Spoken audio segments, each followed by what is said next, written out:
Amar store రూమ్లో ఆరు photo చూసి ఆరుతో తనకున్న జ్ఞాపకాలన్నీ గుర్తు వచ్చి తలపైన స్ట్రెస్ ఎక్కువ పడి కళ్ళు తిరగడంతో స్పృహ తప్పిపోతున్న అమర్ని బాగి రాథోడ్ ఇద్దరూ తీసుకొచ్చి హాల్లో ఉన్న సోఫాలో కూర్చోబెడతారు.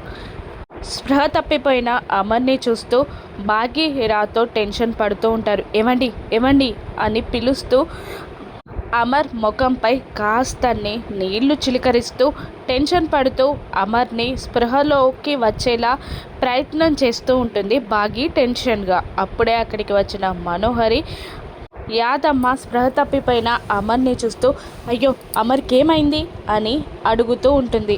బాగి సమాధానం చెప్పకపోయేసరికి ఏమైంది అని అటు టీపై ఉన్న ఆరు ఫోటోని చూసి ఈ ఫోటో ఇక్కడికి ఎవరు తీసుకొచ్చారు అని గట్టిగా అరుస్తుంది మనోహరి. నేనే తీసుకొచ్చాను అని బాగి చెప్తుంది. పండ్లు కొరుకుతూ కోపంగా చూస్తుంది మనోహరి.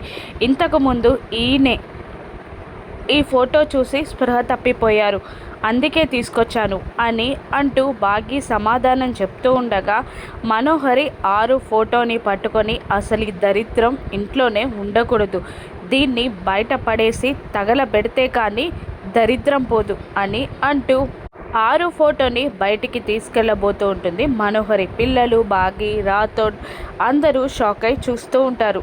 అయినా మనోహరి ఏమాత్రం తగ్గకుండా ఆరు ఫోటో పట్టుకొని బయటికి నడుస్తూ ఉంటుంది. గుమ్మం దాటే లోపే ఆగు మనోహరి అని అమర్ అరుపు వినబడుతుంది.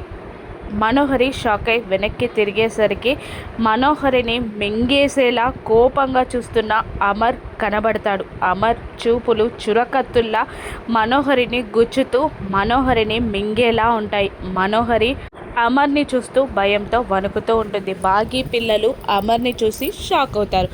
అమర్కి గతం మొత్తం గుర్తొచ్చిందా? ఆరు బాగి తన భార్యలని పిల్లలు తన వాళ్ళని మనోహరియే ఆరుని చంపింది అని నిజాలన్నీ అమర్కి గుర్తొచ్చాయా? రాను ఎపిసోడ్స్లో చూద్దాం. Thank you for watching.